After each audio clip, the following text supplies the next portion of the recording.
Many thanks for joining us again on the newsroom. These are the stories we're monitoring at the moment. The Lagos State Emergency Management Agency has revealed that there were no casualties in the collapsed building at the Banana Island, Ikoyi area of Lagos State.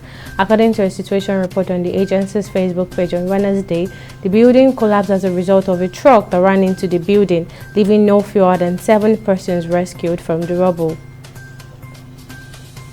A former deputy governor of Lagos State, Shinato Ojikutu, on Monday says the process of renouncing her Nigerian citizenship following the emergence of Bola Tinubu as the president-elect was ongoing. While lamenting over the state of the nation, she says she was no longer proud to be a former public office holder and also frowned at the situation whereby those challenging the electioneering process were being threatened with treason, adding that it would make the situation messier. Ojikutu disclosed that the process of renouncing her citizenship would be completed before May 29th. The Nigerian Medical Association (NMA) has opposed the proposed 5 years compulsory service for medical and dental practitioners. Last Thursday, a bill seeking a minimum of 5 years for doctors to practice in the country before being granted a few licenses passed second reading at the House of the Representatives. Amid worries by the mass exodus of healthcare workers leaving Nigeria for greener pastures abroad, Honorable Gani Ujonsi from the APC in Lagos State, who sponsored the bill, says it seeks to amend the Medical and Dental Practitioners Act of 2004 to address the brain drain in the Nigerian health sector. India has reported 10,158 new COVID-19 cases in the last 24 hours, with the active case load reaching 44,988 as of Thursday morning. According to the data shared by the Union Health Ministry, the country on an average has recorded 5,555 COVID-19 daily in the last week as compared to 3,108 in the week before. CEO of the Serum Institute of India says the company has started manufacturing of COVID Shield vaccine and has 6 million booster doses of COVAX vaccine available, while also disclosing that it is compulsory for every adult to take the booster shot.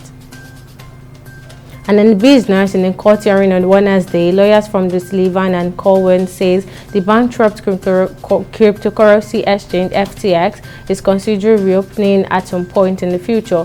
FTX has collapsed last November as it was indicted on allegations of fraud and conspiracy for allegedly stealing billions in the FTX customers' fund to plunge losses at its hedge fund. The lead attorney for FTX told the court that they've recovered $7.3 billion in liquid assets from the defunct exchange, up from $1.9 billion reported in January.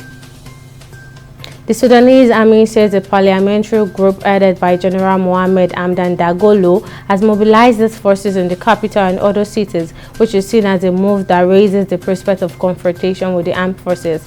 In a statement on Thursday, the army says members of the Rapid Support Forces were also moving in the northern city of Marawi in a clear violation of law that risks creating more tension as Sudan goes through what is described as a dangerous junction. Tension between the army and the RSF has been rising for months over the integration of the RSF into the military. And on sport, the 3SC chairman, Babatunde Olaniyan, has confirmed the death of a former chairman of Shooting Star Sports Club in Ibadan, Olayiwola Lakondoro, who died on Thursday at the age of 111, was said to have died. Olaniyan said the club has been notified of the passing of the former chairman and is already planning to pay the deceased family a visit. Until his death, Lakondoro was the only surviving member of the Nigerian footballers who traveled to Britain and played barefooted, and also the oldest 3SC fan and undoubtedly the oldest football fan in Nigeria. That's all on the newsroom at the moment. Many thanks for watching. I am Tamilore Akinkwole.